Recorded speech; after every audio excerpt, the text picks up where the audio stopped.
আল্লাহর নবী রাস্তা দিয়ে চলতে গেলে মেঘ এসে ছায়া দেয়। আল্লাহর নবী পেশাব করতে গেছেন, সামনে আড়াল করার কিছু নেই, খেজুর গাছ দৌড়ে এসে আড়াল করলো, আবার পেশাব শেষ হয়ে গেল, চলে গেল। হাদিসগুলো খুলে দেখবে। এবারে কোরআন থেকে আরো স্পষ্ট দলিল নাও।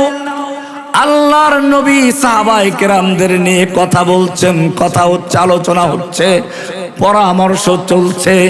এর মধ্যে কোন একজন সাহাবীর আওয়াজটা নবীর আওয়াজের চেয়ে বড় হয়ে গেছে, নবীর আওয়াজটা একটু চাপা পড়ে গেছে।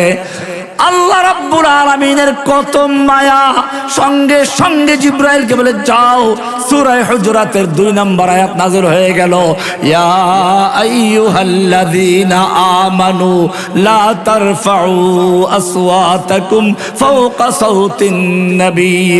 হে ঈমানদারগণ, খবরদার খবরদার, নবীর আওয়াজের চেয়ে জোরে আওয়াজ করে কথা বলবি না। ওয়ালা তাজহারু লাহু বিল কওলি কাজাহরি বাযিকুম লিবায। নবীর সামনে যখন কথা বলবি, নিজেদের মধ্যে পরস্পরে যেরকম কথা বলো, চিল্লাচিল্লি করো, ডাকাডাকি করো, খবরদার নবীর সামনে বসে এরকম কথা বলবি না। এমনটা যদি করো, আন তাহবাতা আমালুকুম, তোদের জীবনের যত নামাজ, রোজা, হজ, যাকাত, তাসবিহ, তাহলিল, দান, খয়রাত, জিহাদ, কিতাল যা করেছো সব বরবাদ হয়ে যাবে। ওয়া আনতুম লা তাশউরুন, একটু টের পাবি না।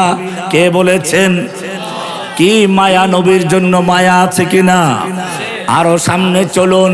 আল্লাহর নবী তাহাজ্জুদ পড়ার জন্য উঠবেন, একটু শুয়ে পড়েছেন, কি আদর মাখা ডাক দিয়ে বলছেন, ইয়া আইয়ুহাল মুজাম্মিল, ও কামলিওয়ালা, কামলিওয়ালা, চাদর গায়ে দিয়ে শুয়ে আছো, একটু উঠো। কুমিল লাইলা ইল্লা কালিলা, রাত্রি জাগরণ করো, কিন্তু খবরদার তুমি রাত জেগে ইবাদত করতে করতে পা ফুলে যায় এমনটা করা দরকার নাই।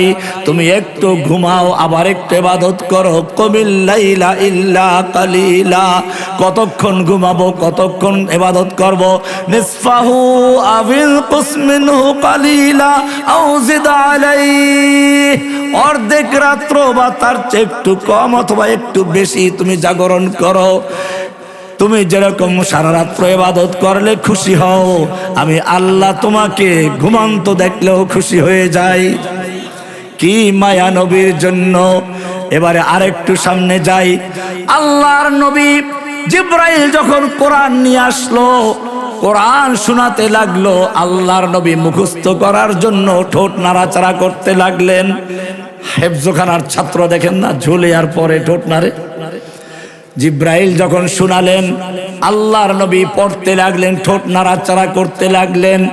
আল্লাহ রাব্বুল আলামিন বলছেন, লা তুহাররিক বিহি লিসানাকা লিতাজালা বিহি ইন্না আলাইনা জামআহু ওয়া কুরআনা।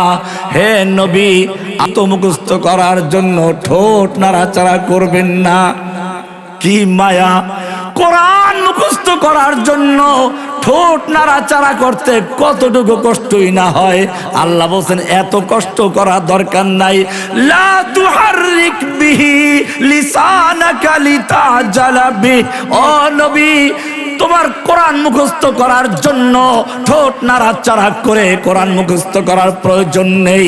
ইন্না আলাইনা জামাহু ওয়া কুরআনা, গোটা কোরআনকে নূর বানিয়ে আপনার সিনার মধ্যে জমা করে দেওয়ার দায়িত্ব আমি আল্লাহ নিজে গ্রহণ করেছি। জোরে বলুন সুবহানাল্লাহ। কি সুন্দর মায়া, কি সুন্দর মোহাব্বত, আর কি সুন্দর চেহারা দিলেন। নবীর চেহারার প্রশংসা করেছেন তার স্ত্রী আয়েশা, লানা শামসুন ওয়ালিল আফাকি শামসুন ওয়া শামসি আফদালু শামসিস সামাই। আসমানেরও একটা সূর্য আছে, আমারও একটা সূর্য আছে। আমার সূর্য আসমানের সূর্যের চেয়ে লক্ষ কোটি গুণ বেশি ভালো। কারণ কি? ফাইন্নাশ শামসা তাতলু বাদাল ফাজরি ওয়া ওয়াশামসি তাতলু বাদাল ইশাই, আসমানের সূর্য তো ফজরের পরে উঠে দুনিয়াকে আলোকিত করে, ঠিক আছে, কিন্তু আমার সূর্য ওঠে জাহিলি যুগে যখন নিজেরা মারামারি কাটাকাটি ধ্বংসে যখন লিপ্ত, সেই সময় আমার সূর্য উঠে মানুষের ভিতরে এক আলোর ঝলক তৈরি করে। যাদের নিজের পথের দিশা ছিল না সেই লোকগুলোকে শুধু পথের দিশাই দেয় নাই, পথের দিশারি বানিয়ে দিয়েছে। দুরফেশানি নে তেরি কতরু কো দরিয়া কর দিয়া, দিল কো রোशन कर दिया, आंखों को बीना कर दिया, खुद न थे जो राह पर औरों के हाथी बन गए, क्या नजर थी जिसने मुर्दों को मसीहा कर दिया। কি দৃষ্টি না ছিল তার। হাসান ইবনে সাবিত আরো সুন্দর করে বলছেন, ওয়া আহসানা মিন কালাম তারাকাতু আইনি ওয়া আজমালা মিন কালাম তালিদিন নিসাউ, খুলিকতা মুবাররাম মিন কুল্লি আইবি কান্নাকা কদ খুলিকতা কামা তাশাউ। হে নবী, আপনার চেয়ে সুন্দর কোনো মানুষ পৃথিবীর কোনো মহিলা জন্ম দেয় নাই, আপনার চেয়ে সুন্দর কোনো মানুষ পৃথিবীর কোনো চক্ষু দেখে নাই। কান্নাকা কদ খুলিকতা কামা তাশাউ, যেন আপনার রব আপনাকে সমস্ত দোষ ত্রুটি থেকে মুক্ত করে আপনি যেমনটা চেয়েছিলেন তেমনই সৃষ্টি করেছেন। কি সুন্দর নবী। এইবারে আমি একটু উল্টা দিকে যাচ্ছি। আমি এই নবী সম্পর্কে এত কিছু বললাম, আরো অনেক বলা যাবে। এইবারে শুনুন, আল্লাহর নবীকে যখন তায়েফের ময়দানে পাথর মারা হচ্ছিল, পাথর মারতে মারতে দুষ্ট ছেলেরা নবীকে জমিনে লুটিয়ে ফেলে, আবার তুলে ধরে পাথর মারে, আবার পড়ে যান। তিনবার যখন পড়ে গেলেন, হয়তো মরে গেছে মনে করে ছেড়ে চলে গেল। আমি জিজ্ঞেস করতে চাই, এতক্ষণ যে মায়ার ঘটনাগুলো শোনালাম, আল্লাহ তাআলা এত মায়া করলেন, সে আল্লাহ এই পাথর মারার সময় দেখতে পাচ্ছিলেন কিনা? ফিরাবার ক্ষমতা ছিল কিনা? ফিরাইছিলেন।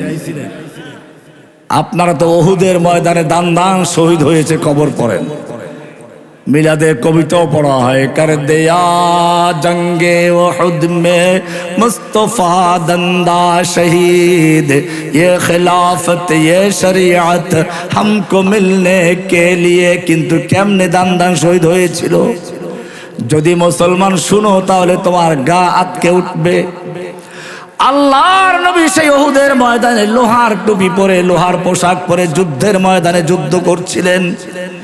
এক দুষ্ট কাফের এসে নবীর লোহার টুপির উপরে এত জোরে আঘাত করলো, লোহার টুপিটা ভেঙ্গে গাল দিয়ে দাঁতে আঘাত করলো, দুটো দাঁত পড়ে গেল, লোহাটা দাঁতের ভিতরেই রয়ে গেল। যুদ্ধের পরে একজন সাহাবী সেইটাকে কামড় দিয়ে টান দিলেন, আল্লাহর নবীর চেহারার থেকে, আল্লাহর নবীর গালের থেকে লোহাটা বেরিয়ে আসলো, সঙ্গে সঙ্গে রক্তে ঝরতে শুরু করলো। ও মুসলমান, একটু যদি দাঁতে যন্ত্রণা হয়, দাঁতে ব্যথা হয়, তুমি পাগল হয়ে নাচতে শুরু করো। আর তোমার এই আদরের নবী যুদ্ধের ময়দানে আহত হচ্ছেন, লোহার টুপি গিয়ে ভেঙ্গে দাঁতের ভিতর আঘাত করছে, দাঁত পড়ে গেল। এত কঠিন অবস্থা। আমি জিজ্ঞেস করতে চাই, আল্লাহর নবীকে লক্ষ্য করে যখন তরবারি দিয়ে আঘাত করছিল, আল্লাহ তাআলা দেখতে পাচ্ছিলেন কিনা? আল্লাহর ফিরাবার ক্ষমতা ছিল কিনা? ফিরাইছিলেন নাকি? কেন ফিরান নাই? সম্পর্ক নষ্ট হয়ে গেছিল নাকি? আল্লাহ তাআলা সে উত্তর দিয়েছেন, মা ওয়াদ্দাআকা রাব্বুকা ওয়া মা ক্বালা। হে নবী, আপনাকে আপনার রব ছেড়েও দেন নাই, আপনার প্রতি অসন্তুষ্ট হয় নাই। তাহলে প্রশ্ন হচ্ছে, তুমি আমাকে এত মায়া করো, আমি রাস্তায় চলতে গেলে ছায়া দাও, আমার উপর দিয়ে কেউ কথা বললে ওহী নাজিল করো, আমি কোরআন মুখস্থ করতে ঠোঁট নাড়াচাড়া করলে তুমি বলো করা লাগবে না, তাহাজ্জুদ পড়তে গেলে বলো এত কষ্ট করা দরকার নেই, একটু ঘুমাও। ও রব্বুল আলামিন, আমাকে এত মারলো, তুমি কেন ফিরাও নাই? আল্লাহ বলছেন একটা শিক্ষা দেওয়ার জন্য, তোমার উম্মতদেরকে শিক্ষা দেওয়ার জন্য।